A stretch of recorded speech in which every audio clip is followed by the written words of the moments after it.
no, nobody have no dirt about me that I ain't willing to tell or speak to on my own. Okay. You know what I'm saying? Okay. Like, oh, well, you did this and this and that. And I did do that. You're correct. You know what I'm saying? But let he without sin throw the first stone. You know what I'm saying? So, yeah, you know, I did. It's nothing that I did, Sam, that I'm not willing to stand on as a man. There's no words that I've ever said that I can't stand on. No actions I've ever performed that I can't stand on. There's no thoughts that I've ever had that I can't stand on. If it comes back to me, I'm gonna stand on that. You know what I'm saying?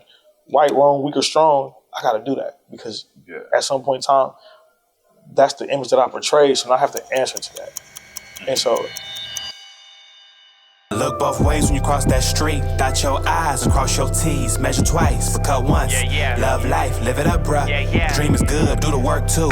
There ain't nothing you can't work through, and there ain't nothing I can't handle. There ain't nothing I can't handle. I look to the sky, and I thank God that I'm alive. I look to my wife, and I thank God she by my side. I've been through a lot, but I survived. It weighs on my heart from time to time, but there ain't nothing I can't handle. Peace, big love, big blessings, even bigger living, everything that come with it and everything in between. You are tuned in to Thinking Out Loud with Samuel David. It's just a conversation. And I'm your host, Samuel David. Make sure you like and subscribe to the YouTube channel on all the socials, Big Sam 87, Samuel David Convo, and you will find the conversations that we have here in this space. Today's a special episode, as is every episode, a special one, but it's special. I got a friend of mine. He's a community advocate, community activist, coach, bail bondsman, very polarizing figure in the community, in the court of public opinion, right? He's a father. My man, AJ Bohannon. hey, what's going on, man? What's happening, family? Man, I'm good, man. Appreciate the invite. Happy to be here. 100%, I'm glad to have you. Yeah. So I don't know if you tuned into all the episodes, Uh-huh. but the question that we jumped this whole situation off with is, how is your spirit? Man, my spirit is good right now, man. Like, just in a place of just growth right now, you know, growing financially. My family is growing. I'm gonna drop a couple bombshells on this podcast, man, that y'all probably wasn't ready for. So Your family's growing. my family is growing, man, and it wasn't me this time, man. I'm about to be a grandfather. Wow. It's not quite the ideal situation or space that I thought I was gonna be in when I was gonna be a grandfather, but I count it all joy. And you know, I don't think that my son made a mistake. He just learned a lesson. And so I'm gonna just guide him through this lesson. But yes, I'm about to be 36-year-old grandfather, man, Wow. which is very it's new to me. Okay. Hold on, because you jumping in. You know, normally I go into these conversations. I don't have a whole lot of questions. I do my research. I don't have a whole lot of questions because it's just a conversation. No, for sure. So that's why it's called Thinking Out Loud. Because you're thinking out loud, you're just letting it spill, right? So let's take a step back, man. So when I say you're a polarizing figure, right, community-wise, folks know that if you're in our Wichita area, you know AJ's got a bunch of kids. Yeah, I do. You are a father of 13? 13. 12 baby mamas? 12 baby mamas. Wow. Yeah. So how does that happen? Honestly, growing up, man, I just had my own way of thinking. Okay. I think a lot of how I got through things and I navigated through some like hard times and tragedies was being a womanizer. I'm gonna just be honest with you. Okay. I didn't value what a woman was or who a woman could be in my life. I just wanted to do what I could do with her and get what I could get from her and move around. And that was just self-hurt. You know, some people smoke, some people drink. My drug of choice was women. It was sex. Yeah. You know, so, and that's just me being more mature in my thought process now and knowing that what I was doing was just really trying to mask the hurt and some of the pain that I had. So I just used women to navigate through it, and being in that state of mind, it made me a father of 13. 13. And now, I don't know the stats, but I know there's stats on, and I don't even know if we want to go that far, but stats on miscarriages, things like that. 13 is it? Because 19. 19 total. If we count, miscarriages and abortions, it would be 19. Wow. But I can't really say 19 because some of them was like, I sent them to God and God sent them back. you know? So it was just like pressure her to get this abortion, and then next thing I know, she was right back pregnant. So with the 13 and a half plus the 6 situations that I went through, it would be 19 altogether. Like I said, some of them came back to me. Yeah. So it was just, that's why I said, man, I count it all joy. When you say, well, my spirit is good because I look at children differently now, especially when I'm in a space to potentially be a grandfather. You know, Lord willing, it's a safe delivery, and the young lady goes through with it, and nothing, crazy happens. That 6 months from now, I'll be a grandfather, man. OG AJ. Wow. OG AJ. Yeah. You know what's wild, AJ? Man, this ain't your first time on the show. No. But you weren't a guest. You was a guest host, I guess, last time, right? Yeah. And the amount of flack that I got, the amount of people that said, man, Sam, this is bad for your brand. Sam, this ain't somebody you want to have on your show. It took me aback because I'm like, damn, I didn't know that many people, publicly, I guess privately, because they shoot me the message privately. Yeah, they won't say nothing to me out loud. I can imagine it, right? But then the illest part to me was like, yo, folks tell me what's going to be bad for my brand is if they don't know my brand. Yeah. Right? I'm about positivity, productivity, accountability, empathy, leveling up wherever we at in life, right? And it sounds like how you communicated that just now, you working on yourself to get to that space. But damn, 13 kids? So 13 kids. What took so long for you to even come to this type of mentality? Because when you set in your ways, you don't want to get out of those ways. You know what I'm saying? Just for instance, like a drug abuser, they might go to 2 or 3 different rehabs before it finally clicks, or they might go through a life-changing situation. Honestly, what it was for me is that I started to see the hurt that I was creating through the kids that I made. As my kids became older, just me being a father financially wasn't enough. Now I got to go to basketball games, I got to go to football games, I got to go to recitals. Yeah. And when I was running around, hitting all these chicks, making these kids, I wasn't thinking 10, 15 years down the road that, I got 4 kids in high school now. One of them cheer, 2 of them play football, one of them in a band. So school functions on Friday nights. I can't be 4 different places at once. Yeah. So now it's like, man, I got to elevate my mind to really think that the person that I was then when I created them can't be the same person that they need me to be when it comes to taking care of them. Because I can't be there for my kids and take care of my kids with the same mindset that I had when I made them. Word. So I had to evolve and really think about what a father looks like and what a man looks like. It take a lot of soul searching, bro. A whole lot. I mean, again, and I keep saying 13 because I got 2 myself. Yeah. And it took me 2 to realize, you know what? And I'm married 13 years. Yeah. It took me that to know I don't want no more kids. Yeah. So how do you find yourself not taking the precautions or being mindful to like, yo, I don't want to keep creating families. Yeah. I don't want to keep creating households, right? And you mentioned it even, you the way you grew up.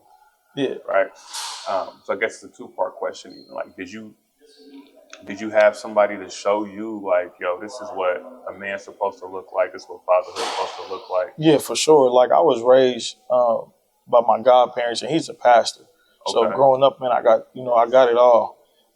Pastor kid, huh? Mr. PK, man. Shout out to him, man. Pastor Charles Maxey, but that's my dad. My biological father really wasn't in the picture. Okay. And so I was raised by my godparents, even though I still had contact with my biological parents. My godparents raised me. Yeah. And it's just they sheltered me from a lot of things. And just unknowingly, I wanted to go jump into the things that they kept me from because I needed to find out what it was like for myself. You can tell, like, don't touch the oven, it's hot. But, nah, man, how hot is it? Yeah. And so people that tell you something and try to shelter you from things that they know aren't good for you. But just it's just human nature, man. It's just curiosity. It's a trait. It's a real characteristic. So my curiosity got the best of me, man, and just I slowly but surely started venturing into things that I knew wasn't good for me. And by the time, I put my foot in the water, next thing you know, I'm in the deep end. I'm drowning. With no life jacket, literally. None. So now it's just like 13 times no life jacket. Exactly. Now it's like, and like it's kind of like a doggy paddle. I'm trying to survive. But my mode of survival, when I separated myself from my Christian upbringing, my mode of survival was use a woman. Okay. You know what I'm saying? So that was my mode of survival. Okay, I could put the apartment in her name. I could put the car in her name. She'll buy me clothes. She'll get food stamps. You know what I'm saying? So I'm creating all these different attachments based on what they could do for me. Yeah. And now I look up and I got, 12 different females doing 12 different things. But I got 13 kids out of that. So now it was like, okay, the first one, she might have put the apartment in her name, but now I gave her a baby, so she got to get her own apartment. So I can't have this apartment in her name no more. So let me go find, chick number 2. Yeah. I need a car, whatever. And I'm not saying in order what they was doing, but they all brought something to the table.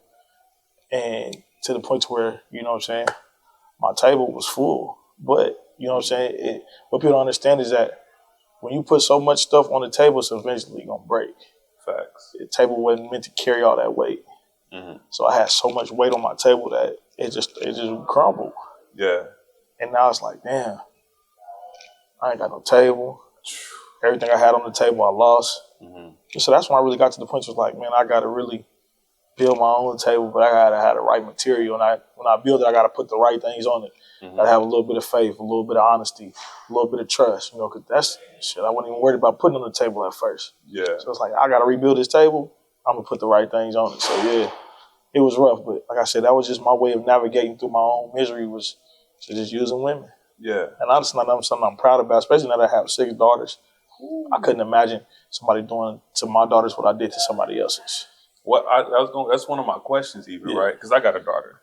And I'm like, yo, they deserve the best version of us as fathers, right? The best version of us as men. Almost like, yo, I want my daughter to have somebody like me or better than me. Exactly.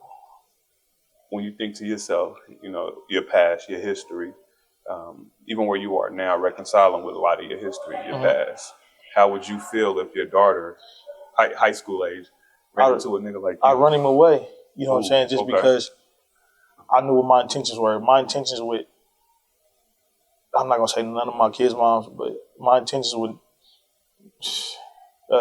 10 out of my 12 kids' moms weren't pure.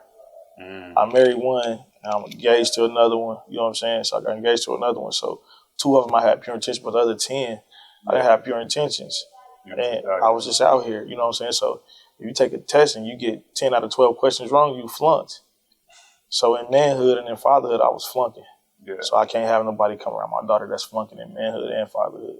For sure. But another thing that I really like take with me from just everything that I've done is I can't make up my kid's mind for them. Okay, what you mean by that? So like I said, I'm about to be a grandpa. If my son was operating by the beat of my drum, he wouldn't have a baby on the way. If my daughter decides to go out and get somebody that is walking down the same path I used to walk down, I can be mad, but how mad can I be? Because when I was doing it to somebody else's daughter, their daddy probably felt the same way that I feel about him.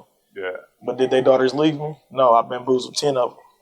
Bamboozled? Yeah. So now it's just like I'm in a position to be the father now with the daughter who's about to fall for some BS.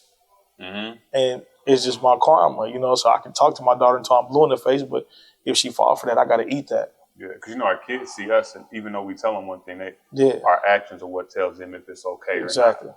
Right? So like when your sons see you, do they see like, yo, I see what Pops is doing now. Pops coaching, Pops in the community, but Pops got like a lot of us, and we don't get to spend holidays together and all that. You know what's crazy, Sam, is I know this is going to sound crazy, but I'm a different father for my sons than I am my daughters. As fathers, I always say, we love them the same, but we love them different. Yeah. So like, I'm there for my sons, ride or die. I don't miss games. I don't miss that. But for the longest, it was hard for me to be with my daughters. I didn't know how to love a woman. You know what I'm saying? Like, I didn't have really too strong connection with my mom.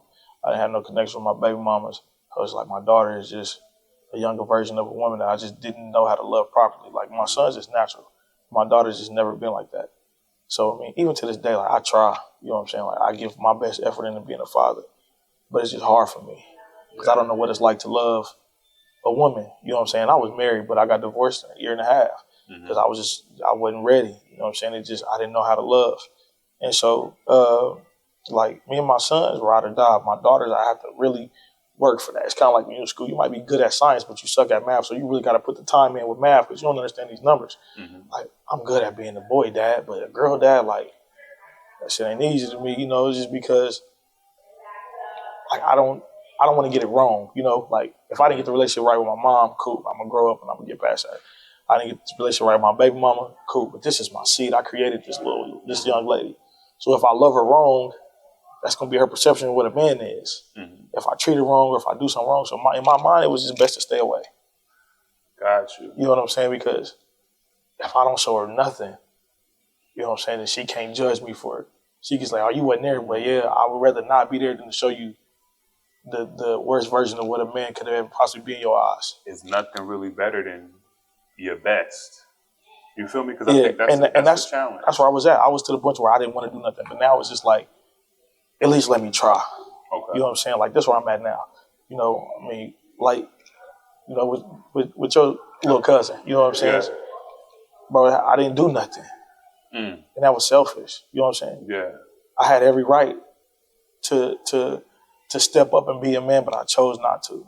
Chose not to. But now, so as I'm hearing you communicate, bro, I'm hearing a lot of like accountability words, right? Yeah. Like I chose to, being bamboozled. Like you actively knew you was on some bullshit. Yeah, and that's the thing, Sam. It really came, you know, like my biggest turning point. I can be candid with you, bro.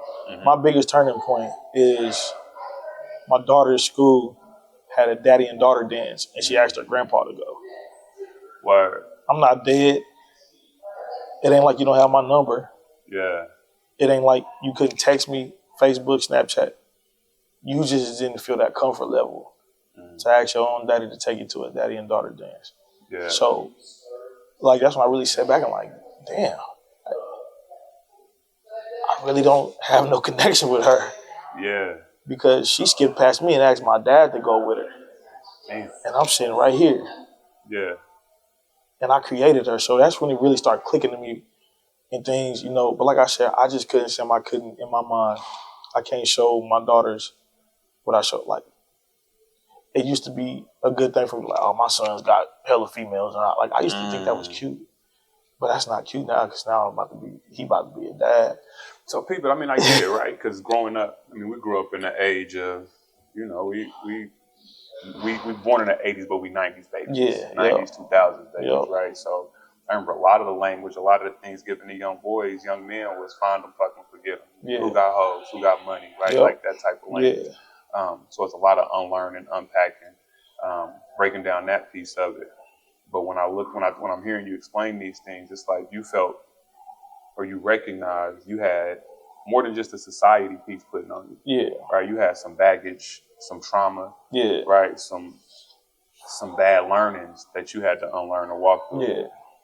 So when you think to now, especially as a father now, your kids is what's the age range? I had 16 down to 1.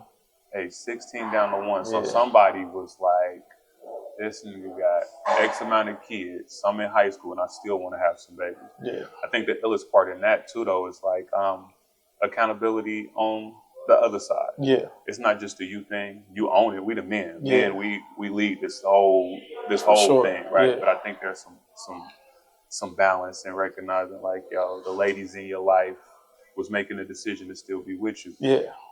You must got a cold mouthpiece. So this is the thing, Shan. I'm gonna be honest with you. I don't really see no as an answer. It's probably just like a not right now.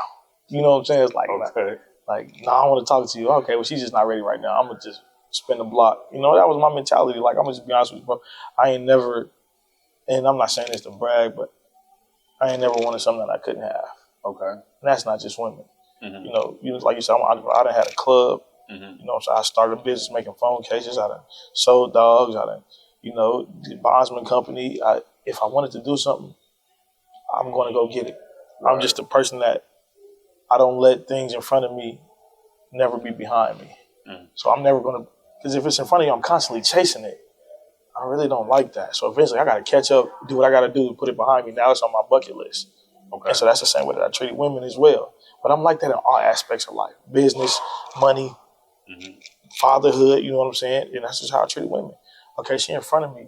Let me go ahead, whisper something in her ear, get it behind me. Yeah. And so that was my mentality. So yeah, mouthpiece code. Mouthpiece code. Mouthpiece code. I mean, it gotta be. You know what I'm saying? Like, I ain't trying to. Like I said, I'm evolving, but yeah, you can't get 12 women to believe the same lie. You gotta come up with something new. You know what I'm saying? And that's just. Sheesh, that's what it was, man. That's what it was. It's funny when I booked our convo, I was like, man, because I'm a family man. I'm strong on the family principles, right? And you even mentioned, the connection we had family wise. It was a time where I was like, yo, I gotta see this nigga about that, right? Yeah. And even as we was talking, I was putting this conversation together. I'm like, man, as a brother, where do I want to go conversation wise, right? But I think the beauty in life as a man is growth. Yeah. Right? Being able to recognize your wrongdoings, to heal your trauma. It's an ongoing thing, right? And some would also recognize as brothers, we don't always have the safest space to heal our trauma. Most certainly. Right? Recognizing that, what brought you to the point of like really reconciling with the old AJ and moving towards being a newer man? Because I have aspirations to do different things in my life. Okay. And do things that will allow me to put myself and my family in position to be, comfortable, or change the narrative about who I am, or not that I care what people think about me, but my kids are now trying to get an understanding of who their dad is. Okay. And so with that, I have an opportunity to really show them and teach them different. So the biggest thing for me, Sam, is that, one day I'm going to be dead and buried in the grave. Mm-hmm. You know what I'm saying? And I don't want to be a shoulda, coulda, woulda type of person. For sure. I don't want my kids to be like, I should have talked to my daddy, or I would have talked to my daddy. When I die, I want my family and my kids and people around me to be like, everything we wanted to say or do with him, we did that. Mm. And if I was to die 5 years ago, some of my kids would have had resentment in their heart. Word. Because they didn't know their daddy. If I was to die 2 years ago, I probably, some of my kids would have resentment. If I die today, my baby's just all gonna get up at my funeral and say something positive about me. Because the last year, I've been grinding for my kids. Like, that's been at the front of my mind. Yeah. What my baby's gonna say at my funeral. I don't give a damn what, niggas from the street or some naysayers got to say. Yeah. What my baby's gonna say. If I was to die today, what my kids be like, some of them could have never even got up and spoke, because, like, shit, my dad was cool. I remember when he took me for ice cream when I was 5. Yeah. She's 12 now. You know what I'm saying? But even with our situation, bro, she called me or texted me, I'm going to the game. Mm-hmm. Team getting blew out by 40, but I'm there. Mm-hmm. You need basketball shoes? I got you. Yeah. You know what I'm saying? Because it was a time where I wasn't rocking with her like that. And not even her, just some of my kids in general. And it's crazy because people always say, oh, Amari Deuce is your favorite, but it's not that they're my favorites. It's just those are the ones that I had access to, you know what I'm saying, the most. Because some of the baby mamas, like, like you said, I told them lies. So when the lie turned out to be a lie, what they thought was the truth turned out to be a lie, they took them out of the equation and the kid. Yeah. And so, inadvertently, I couldn't have a relationship with the kid because I didn't have a relationship with the mama. Mm. So what is that like, though, right? Because even in the reconciliation of all of it, right, coming to terms with who you are, and that's a work in progress. Yeah. It ain't like you just, I'm sure one of your baby mamas might see this like, this needs to still be on that bullshit. Like, they for sure. Like, I can tell you the two that's going to feel that way, but well, this is... But people, though, that don't... I'm not going to say that now. I'm just saying, in my mind, I know that two of them would say that, but it's because even with me, growing mentally and putting myself in a different headspace about being a father, bro, sometimes space is needed because I can't satisfy 12 different women. Yeah. But if 10 of them is cool with how I'm moving and 2 ain't, well, I just got to keep going. Okay. And because sometimes people are hell-bent on holding you in a space where you used to be. Mm-hmm. You know what I'm saying? Okay. Like, they don't want to see you grow because now I can't argue with him no more. Yeah. I can't talk to him crazy no more. He talk back. I can't disrespect him no more. Or he, what you mean? You don't want to talk to me? No, because now, bro, they get to talk right. I just hang up. They struggle with this new you. It's power in that red button. I'm hanging up. I'm not going to argue with you. I'm not going to disrespect you. I'm not going to talk crazy to you. I'm going to block you, and I'm hanging up the phone. And that's it. Yeah. Because my peace is involved in that conversation. You know what I'm saying? So now, if I got to create some type of space, the thing about it is they'll come back, you know. But right now, the headspace that you in and the mentality that you have gears towards what I'm trying to do, that I know I'm trying to do, and that I'm trying to accomplish. Yeah. If you can't respect that, then I just gotta let you go. That's real. You know what I'm saying? And so with that piece, even right, because I know even we could stay on the kids forever. Yeah. Because I think that's something. You know what I'm saying? So the last thing I will ask with the kids, how do you feel, right? And I don't know the whole situation, but like knowing like holidays, birthdays. You stretch super thin. Yeah. You know what I mean? So you'll realistically, how do you reconcile knowing that you'll never be able to pour into your babies into the full capacity that they could really benefit from? This is a motto that I adopted, Sam, is I do my best, I let God do the rest. Okay. I can't be everywhere at once. I can't satisfy everybody. I can give you the best that I have. Right. And if I know that I'm giving my best, I got to be okay with that. You know what I'm saying? It's going to be times where I can't be everywhere. For Christmas, is everybody going to get a gift? Yeah, but is everybody going to get it on Christmas? Probably not. Okay. I might do Christmas Eve, Christmas Day, and I might see you on the 29th. Yeah. You know? But I'm going to make sure you get what you got coming. But just different, it's just different lanes, but the same destination. Okay. So I'm going to still try to be the best father I can be.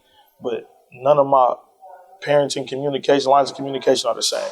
This might be a straight road. I'm going to have to go up this hill, down in the valley, around the corner. Mm-hmm. But my destination is always the same. It's just different paths. So right now, it bothers me that my kids will never get, none of my kids get the same version of me. Word. And that's just because, for one, in relationship with their moms, and not to bash none of my kids' moms, I got respect and love for all of them. But some of the relationship with their moms make it hard for me to navigate as a father. But then other ones is just situations that I created. Mm-hmm. I can't say that's all on their moms because their mamas is listening, but I was the one doing the talking. So some of the stuff that I said and did put me in a space to where now it's like, oh, you want to be with her? Well, nigga, I thought we was doing something. Yeah, master manipulator. Yeah, so now it's like, oh, so what you said wasn't true? Well, watch this. Now it's my turn to play with you like you played with me. Mm-hmm. And I can't knock them for that. Yeah. So, I just, like I said, I do my best. I let God do the rest.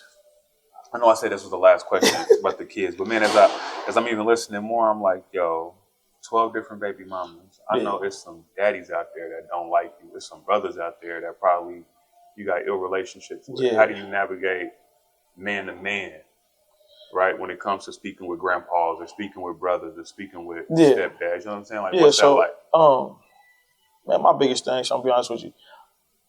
So like some of my baby mamas, and I know this is gonna sound crazy, but I didn't want to talk to a girl who had a father figure. You was a shiesty nigga. Because I didn't want that pushback. Okay. You know what I'm saying? So like probably my baby mamas, I got 12 of them. 3 of them probably come from a 2-parent household. Okay. You know what I'm saying? And I don't even think it's 3. I think 2 of them come from a 2-parent household. Word. But that was part of my thought process. Either their dad was not in the house, their dad had passed away, or they had a stepdaddy, and you can't tell me nothing. And even your daughter, And so that's just what I was on. And like I said, I know it sounds crazy, but we having a conversation. We're having a real conversation. So that was me. You the apex predator. Yeah. I don't want any pushback. I want my mission to be unaltered. I don't want it to be altered by anybody over there. Okay, so intentionally removing those factors out of the space. And I know you for a long time. I know you got a solid friend group. Yeah. None of the homies be like, hey, you tripping. Yeah. Or holding you to the fire there. Yeah, but I think some of my homies is a lot of them street niggas. Okay. So, bro, you can't preach to me. You can't sweep around my front door when you got dirt on yours. So you might not be using women, but you ain't doing no better doing what you doing. So move around. We ain't got nothing to talk about. You know? Like, yeah, you might hate the fact that I do this, but I hate the fact that you do that. So you gonna stop? Oh, no, you're not. So neither am I. So let's keep it pushing. So let's go get dressed. I'll meet you at Doc Howard's in an hour. You know what I'm saying? That's what I was on. Yeah. Because you can't hold me accountable, bro, when you're not holding yourself accountable. And now thinking back, I wish I would have listened. But the young me, bro, don't tell me nothing about what I'm doing. Yeah. Like, how you gonna preach to me, I think, when you need a sermon? And that was my mindset. That's real. So, yeah. But now I see you. Now I look back and I be calling like, hey, you was right, because she's crazy and I did not need this baby. You know, people talk a lot about polygamy and relationships and whatnot. Yeah. And again, I've been married 13 years. Yeah. I could not imagine trying to juggle that much. Yeah. Like that many different emotions, that many different mindsets, that many different, any of that. Like that's true. It's not even it used to get. I don't let it get to me no more, Sam, because the biggest thing that I have learned, and I know it's going to sound bad when I say this, that I can't force you to like me or love me no more or less than what you already do. So if you love me a lot, then I got to feed off of that energy. If you don't love me at all, I got to feed off that energy. Yeah. And it got to the point where, bro, I was trying to juggle, like, do she love me today? Do she not love me today? Now I'm just coming as I am. Hey, I'm here to get the baby. Nigga, you ain't getting the baby? All right, see you tomorrow. I'm gone. I'm not going to beg with you. I'm not going to plead with you. I'm not doing none of that. And so they start seeing like he really is for real about what he doing and how he moving. Okay. So now it came to the point they had to take their emotions out of the situation. Because like if you love me a lot on Monday, I can get my baby, but now you tripping on Wednesday and I can't get the baby. Yeah. But again, that's because I was manipulating the situation. So I just had to take everything out of the equation. Just I'm here for the baby. You know what I'm saying? Because I can't be knocking on your door trying to hit. You know what I'm saying? Yeah. You know, and I'm sure it was a lot of go back. Yeah, because it's like, nigga, you coming over here and get you something, but you can't come get your baby. And you know what I'm saying? It was real. You know what I'm saying? Like I can't knock them for that because, when the club over, I can come at 2:00 a.m., but I can't come at 2 p.m. So I had to get to the point to where the reason why they love me more or less is because how I was moving. Yeah. So now if I just have one lane that I'm moving in, you can't knock me for that because I'm the same Monday through Sunday. Word. But it usually didn't be like that. Shit. Man, you was a cold piece, bro. Yeah, man. And I think a lot of it, of course, because women talk the most, more than anybody. And I'm sure that reputation went around, but clearly your ability to communicate effectively to get what you want allowed that piece, right? But on top of that, as I think to the way you move around and the way that I see you spotlight-wise, right? You heavy community activist, heavy community advocate. What sparked that piece? Did that spark from like you wanting to be out there from you? Because that's what a lot of people say, right? Like, no, so AJ just do this stuff because he want to be in front of the camera. You know what's crazy, Sam, is more than half the work that I've done was never televised. Okay.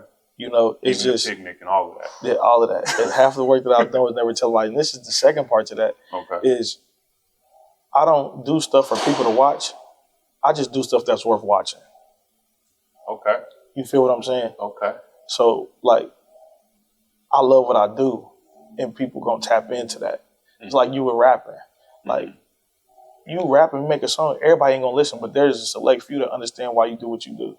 100%. And you know why you do what you do. Your heart is pure. You put your thoughts and your emotions onto that pen and put it into that microphone. And when you put it out there, people gonna listen. Word. Because it's a sound.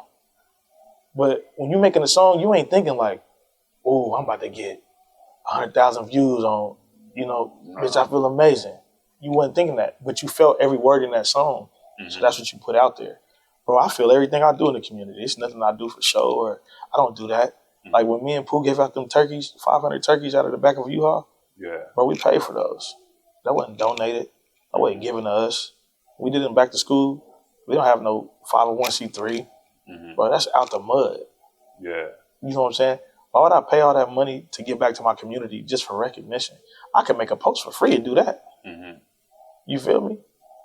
If I wanted to affect, like I said, we gave away 500 turkeys. If I wanted to affect 500 people, I could make a post. The post you're just talking about, 900, almost 1,000 likes. Yeah. I could just type some stuff on the computer that I really felt and put it out there and get that type of reaction.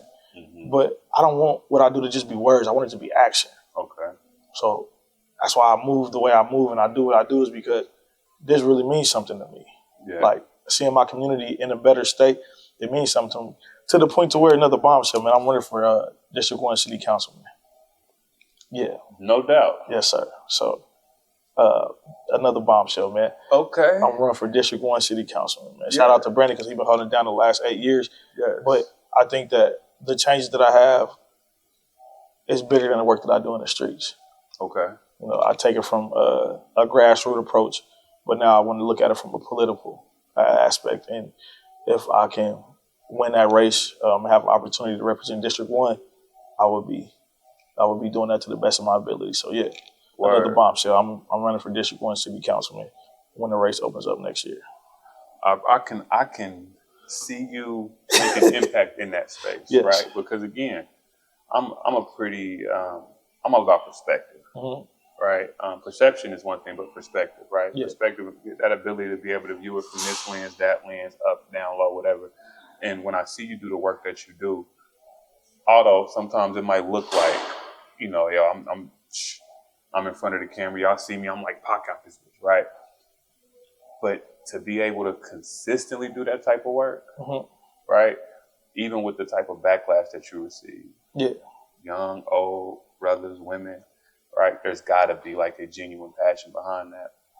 And I know that you're doing Bell's Bondsman. I see you with Des Bryant, Marquette, and they're like, y'all really looking to create legislative change, right? Exactly.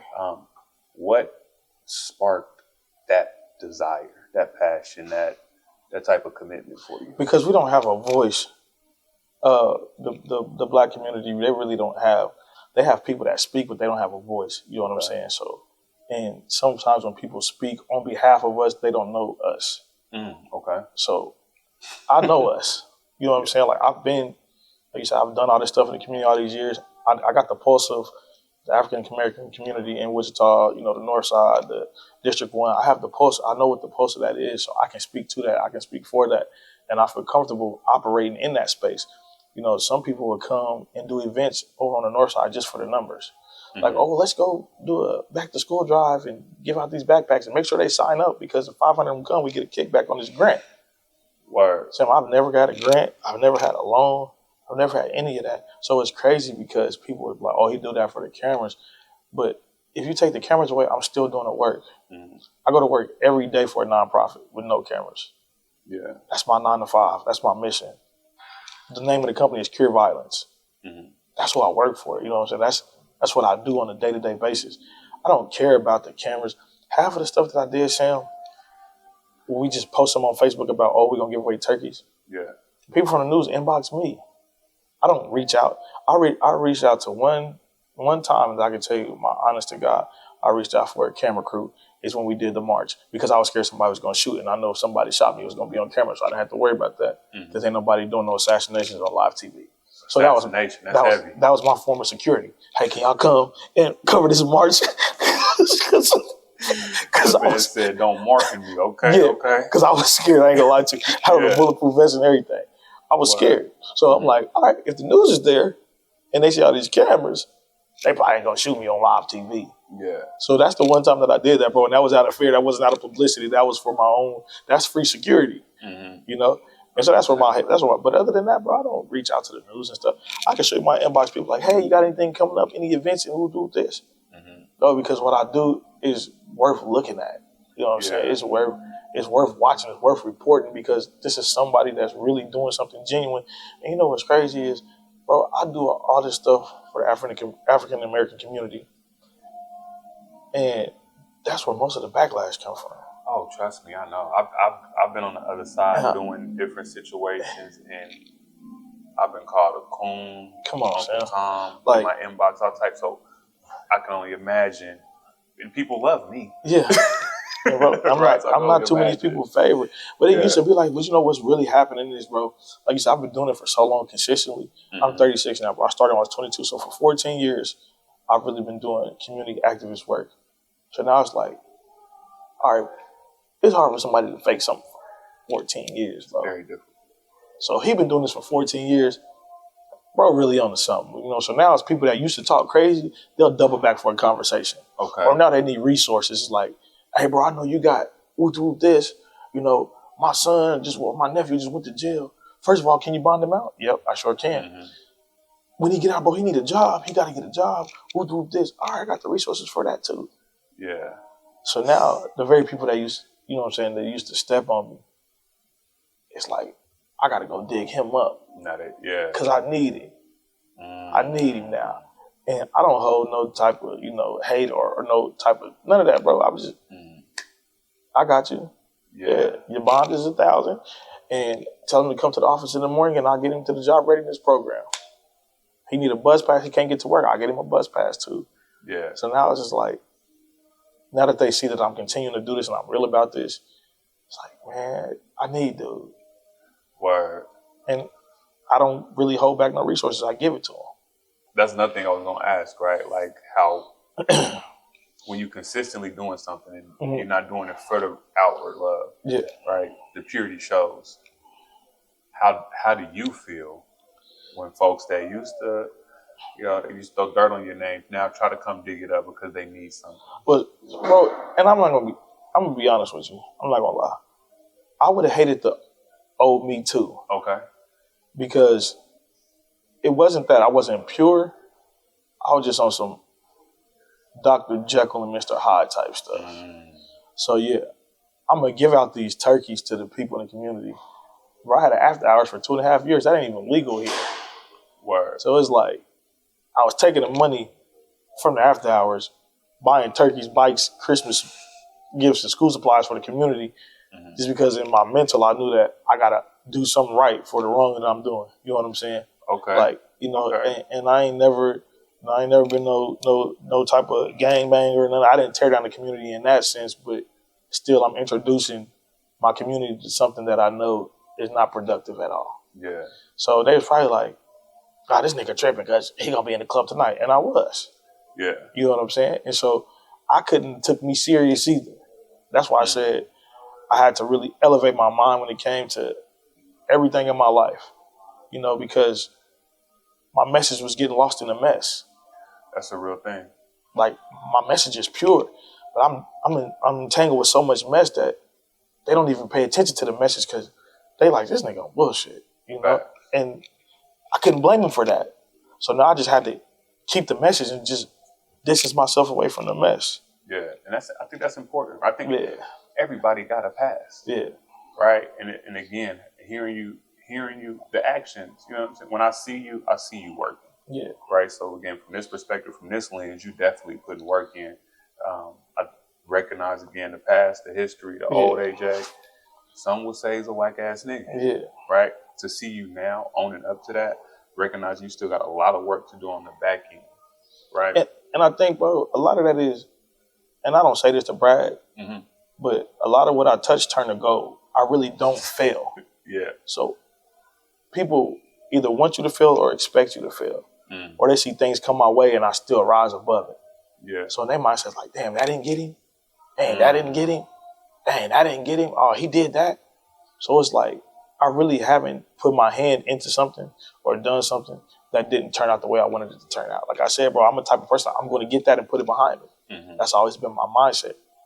But people get tired of seeing the same nigga win over and over and over again. You know what I'm saying? Like, hey, how many top 10 songs is Lil Wayne gonna have? How many times we gotta turn on and listen to They Not Like Us? That song 2-3 months straight like that. I'm getting sick of this. 100%. So it got to the point to where my life or my path didn't succumb to the things that would have killed them. So it's like, dang, that nigga made it through that. I remember when that happened to me, I was down and out. Yeah. So I think that's a lot of what it was, bro. It wasn't hate for me as a person. It's just, I don't like to see the same nigga win over and over again. That's just human nature. Put somebody else on top.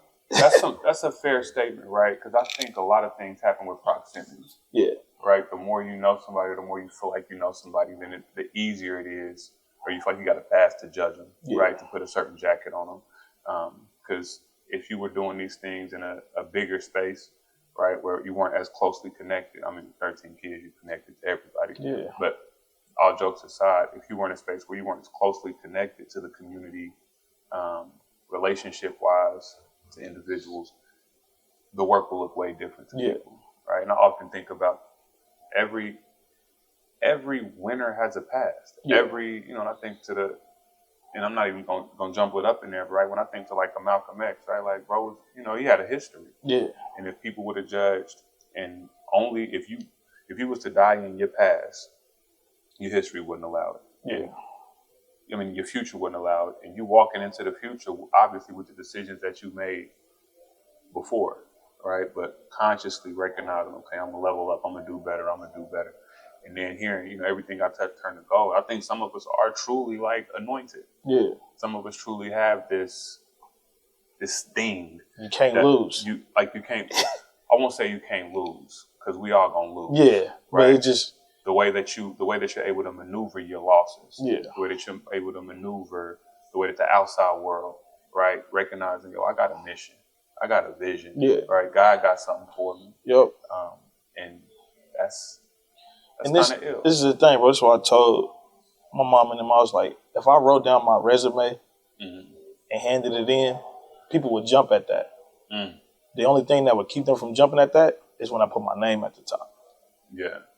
My resume is impeccable. It's my name that keeps people from believing. The ill part of that, right, is name is associated with character. Yeah. And so resume is on paper, but people going to judge that character. And again, they get stuck in who that character was. And that's why I just had to do something different. Yeah. Yeah, so that's what I've been actively doing, bro. Like I said, I just been moving different. Just, because my reputation, at the end of the day, that's all you have. Balls in my word. Yeah, so I got to, and I used to be in the mindset like, I don't care what them people say. I don't care what they think. Mm-hmm. But then the older you get and the more mature you become in your understanding, you realize that you don't have to care what somebody thinks about you. But bad news will travel faster than good news any day. Every time. So if it's 100 people over here that love me and then 10 of them that don't like me, all these 10 people got to do is go tell 10 more people how they feel about me. Now we didn't even score. Facts. You know what I'm saying? So it's just elevation and just my thinking and my thought process. But yeah, I just, long story short, bro, I had to come to a realization that I can't be Dr. Jekyll and Mr. Hyde.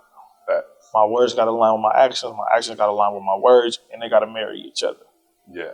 And so that's why a lot of people didn't, because they was like, yeah, he doing this, but he really over here doing this. Or, you trying to clean up the community, but you got 2 kids on the way at the same time, 5 different times. Yeah. So I think the illest thing in that even is those are in the court of public opinion. Yeah. Because I think when you a public servant, people's opinions, they gonna come. Sometimes that's who you're working with. Yeah. Right, that's who you're working with. So you have to be able to maneuver, manage, recognize, invalidate, even in some cases, right? Like I say, I can't be out here preaching type of shit I write about in my music, type of conversation we have on here. Yeah. If my home life is trash. Yep. You know what I'm saying? If I'm not taking care of my kids, not taking care of my wife, I can't talk about family life and not be about that family life, right?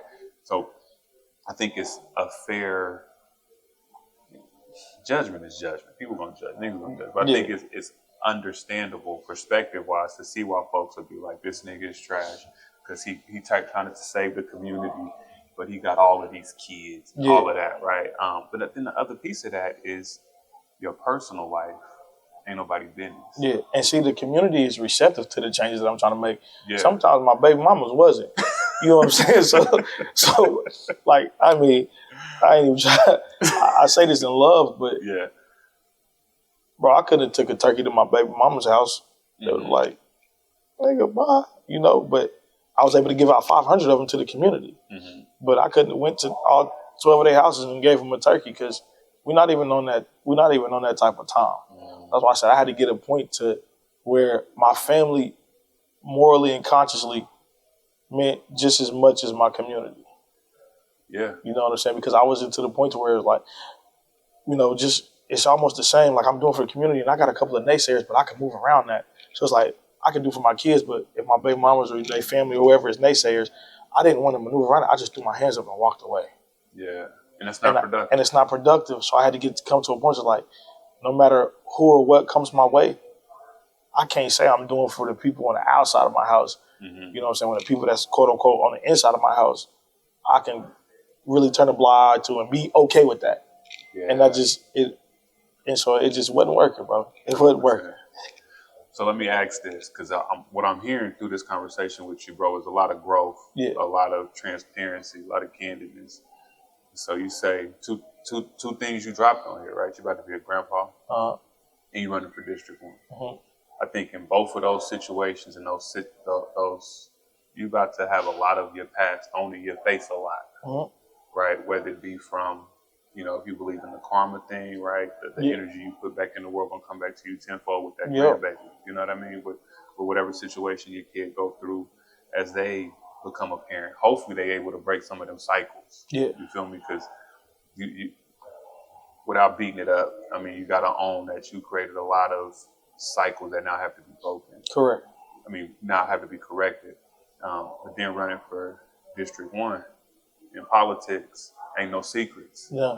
Right? So your past, everything about you is gonna be thrown back in your face. So how do you manage that, or even what would you say to, and let me get that out there first. How do you manage knowing it's all about to regurgitate? And now I got to maneuver through grandpa karma, District 1 politics karma. So I'll speak to District 1 in politics, bro. Politics is definitely a dirty game. Mm-hmm. But one thing about me, I'm an open book. Word. Remember off of 8 Mile when he got on stage and he rapped about everything that they was gonna say? Yeah. So when they got up there, they couldn't say nothing. Mm-hmm. No, nobody have no dirt about me that I ain't willing to tell or speak to on my own. Okay. You know what I'm saying? Okay. Like, oh, well, you did this and this and that. And I did do that. You correct. You know what I'm saying? But let he without sin throw the first stone. Mm. You know what I'm saying? So yeah, I did. It's nothing that I did, Sam, that I'm not willing to stand on as a man. There's no words that I've ever said that I can't stand on, or actions I've ever performed that I can't stand on. There's no thoughts that I've ever had that I can't stand on. If it comes back to me, I'm gonna stand on that. You know what I'm saying? Right, wrong, weak or strong, I gotta do that because at some point in time, that's the image that I portray, so I have to answer to that. Mm-hmm. And so when the politics come into play, it's 8 Mile for me. Said I am white. I am a fucking bum. Yeah. I do live in a trailer with my mom. You feel me? 12 kids. Yeah, you know what I'm saying? Okay. Yeah. I got 12 kids by 13 baby mamas. I had some baby mama drama. I did lash out on Facebook in front of 25,000 people. Mm-hmm. You know what I'm saying? I did have an illegal after hours joint. My friends is gangbangers, drug dealers, and murderers. You know what I'm saying? It's allegedly. Yeah, allegedly. Yeah. So I can't. What else do you want me to say? Mm. You know what I'm saying? Now, all of my friends that was allegedly and all that stuff, bro, they don't do that no more. They don't walk that life. They don't do that, Mm-hmm. So now it's like, it's who are you to hold me in a place that doesn't allow me to grow? Mm-hmm. You want me to be the same person that I was at 16 that I am now at 36? Mm-hmm. So you see me through a 20-year-old lens. Yeah. Name something in the world that's the same today that it was 20 years ago. Not too many things. You know what I'm saying? Even when you look at the best things in the world, Ford car's been around for 20 years now. Mm-hmm. If you had a Ford from 20 or 2000 and one from 2024, which one you gonna pick? Give me the new one because it's better, it's improved, it's been worked on, it's been updated, it's been modified. Yeah. You know what I'm saying? It moved different. So if you're not gonna pick a 20-year-old car, don't pick a 20-year-old AJ either. I like that. Because it's all about growth. I think as a man, the greatest thing that we can do for ourselves is grow. Yeah. From wherever we was at in life, whatever got us there. A lot of times it's easy to not address our trauma, to not recognize our trauma. But when you do that inner work, it makes you that much better. Again, the outside world might have their perceptions, their thoughts, their opinions. For sure. Especially in political aspect. But now in the grandfather role, like when I first found out, bro, it hurt. It hurt. Because, first of all, I didn't even find out from my son. Word. The little girl's stepdad inboxed me and told me.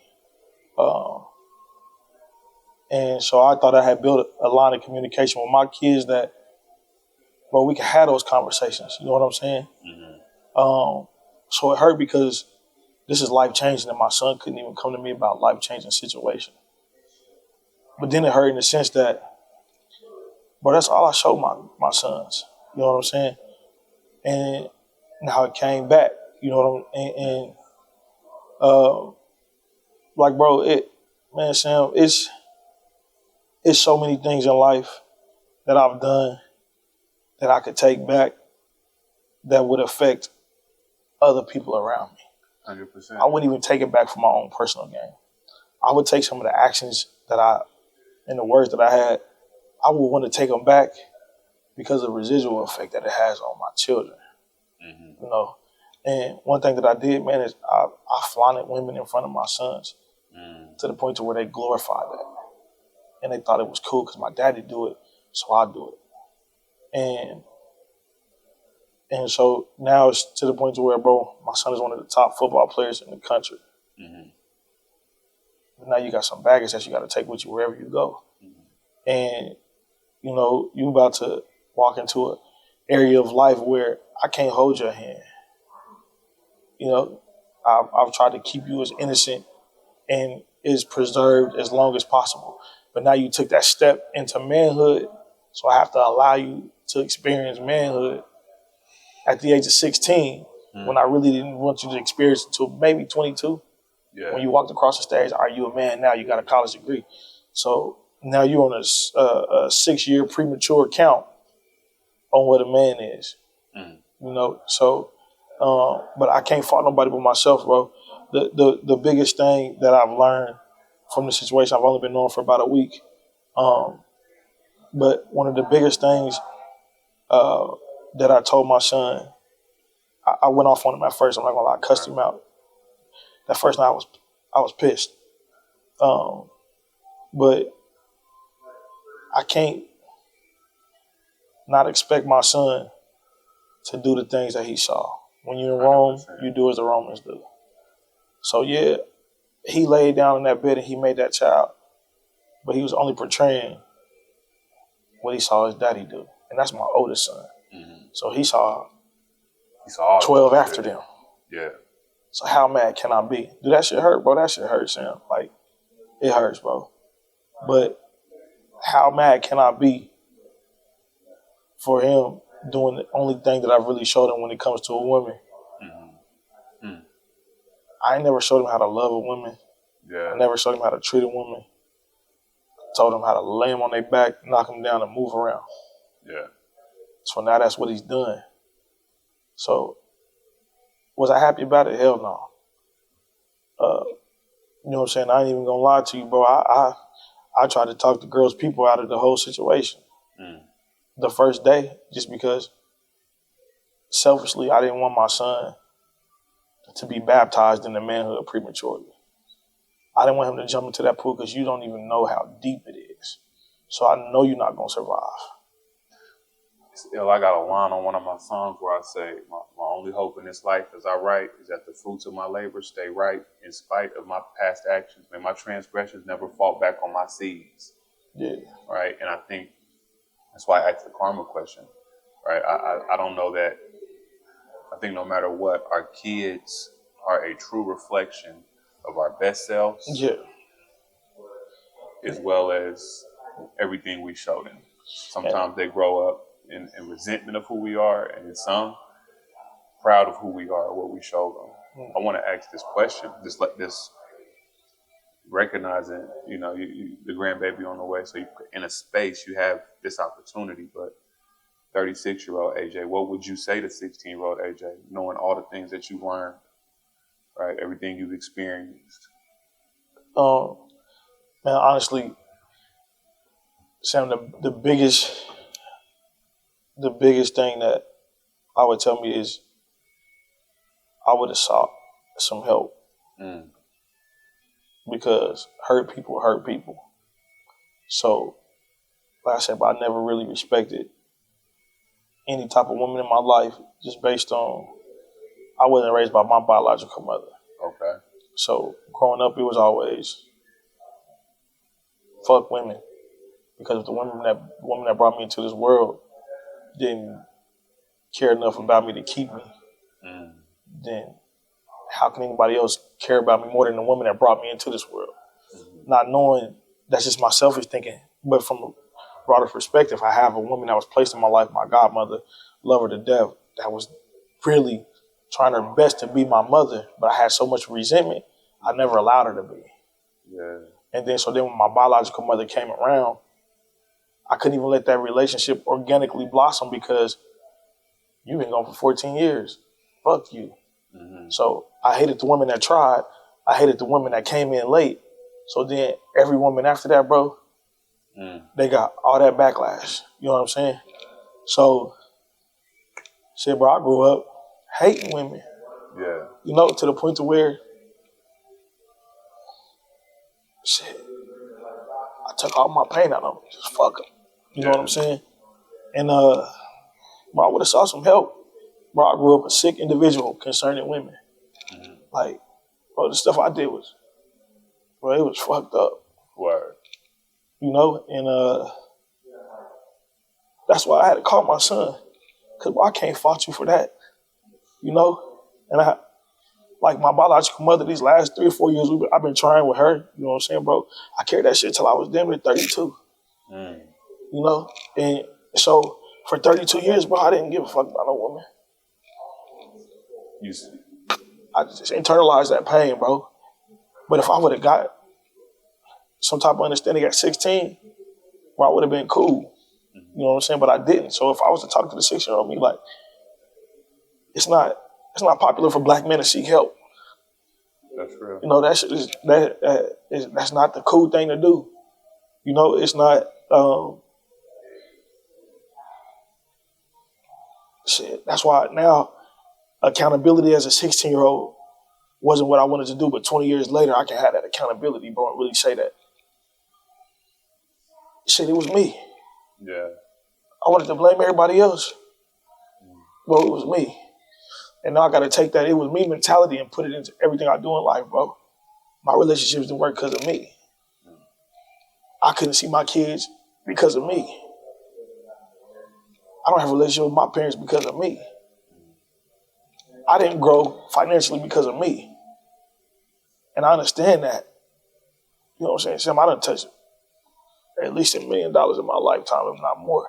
Mm-hmm. But I don't look like $1 million nigga because of me. I don't look like a stand-up father because of me. Bro, I'm about to be a grandfather because of me. My son did that, bro, that's me. He a reflection of his pops. He want to be like his daddy so bad that he did the one thing I didn't want him to do. So I would tell the 16-year-old me, bro, go get some help. Word.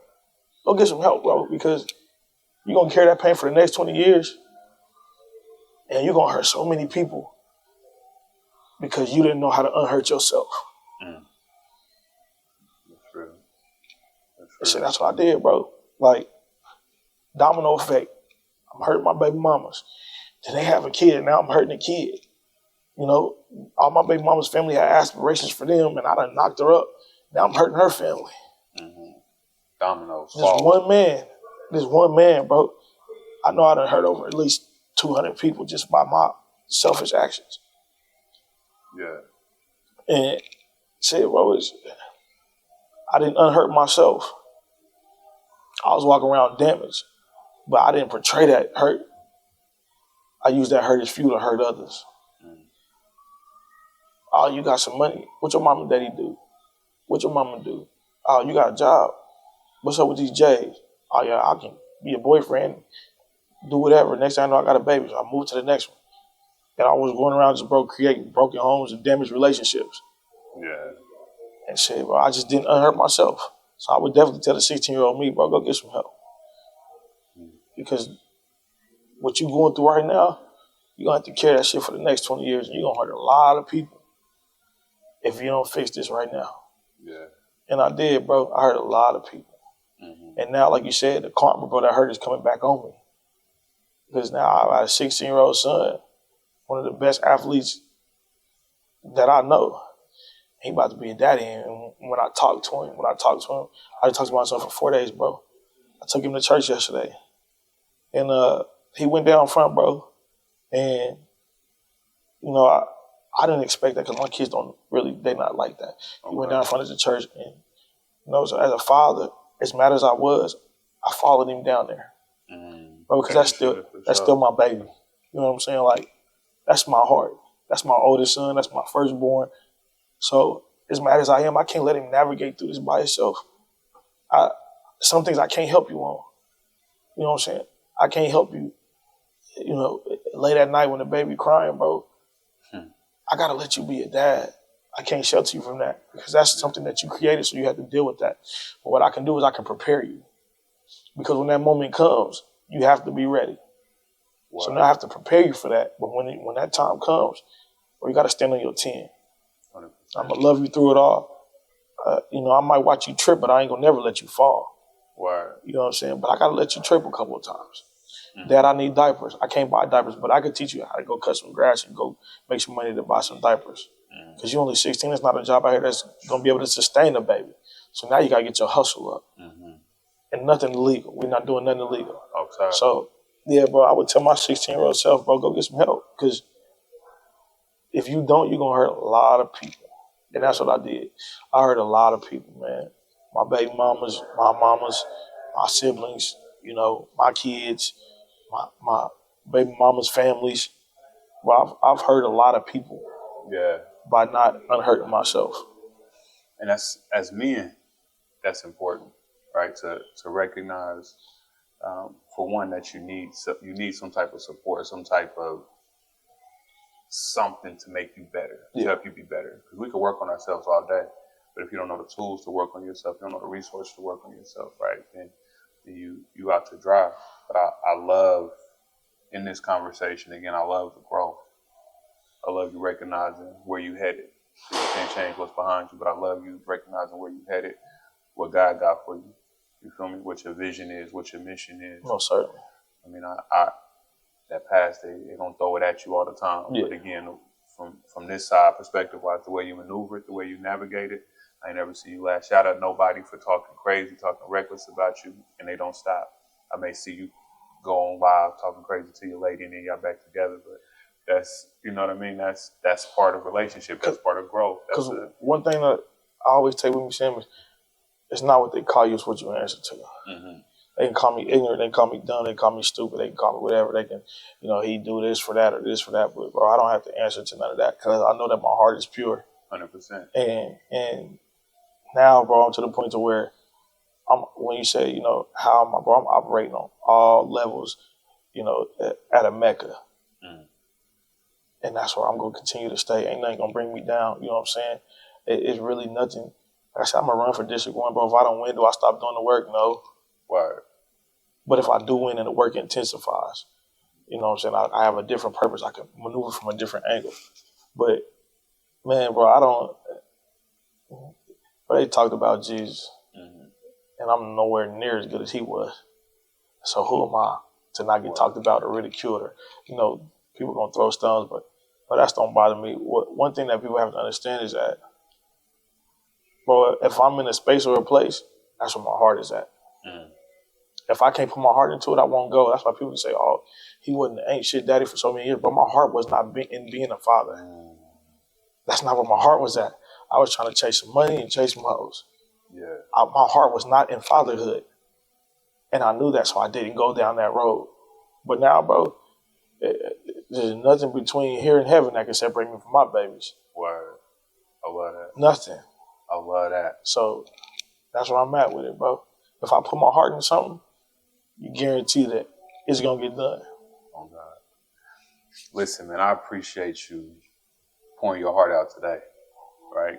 Letting me into your world, thinking out loud with me, right? Sharing your growth, how you address the naysayers. And I'm prayerful, I'm hopeful, and I'm confident that everything that your heart desires, positively wise, productive wise, you're going to get it. All right. I pray over that grandbaby of yours, may they grow healthy, right? May your son projection in life not be thrown off, right? Because kids it don't stop you, give you a challenge, right? And I just pray that as a brother, as a man, that you continue to be in a space to grow and be your best self on purpose. I appreciate you joining me today, AJ, in real life. Listen, it's been Thinking Out Loud with Samuel David. It's my man, AJ. Man, I appreciate it, bro. I appreciate you, brother, in real life. In real life. You feel me? I love you. Love you too, in bro. Real life. I need to get some of that off my chest, but I feel way better. That's good. That's what it's about, man. A safe space, safe conversation, and all of that. No, for sure, man. I appreciate it. Y'all be cool. One love. Look both ways when you cross that street. Dot your I's and cross your T's. Measure twice, but cut once. Love life, live it up, bruh. Dream is good, do the work too. There ain't nothing you can't work through, and there ain't nothing I can't handle. There ain't nothing I can't handle. I look to the sky, and I thank God that I'm alive. I look to my wife, and I thank God she by my side. I've been through a lot, but I survived. It weighs on my heart from time to time, but there ain't nothing I can't handle.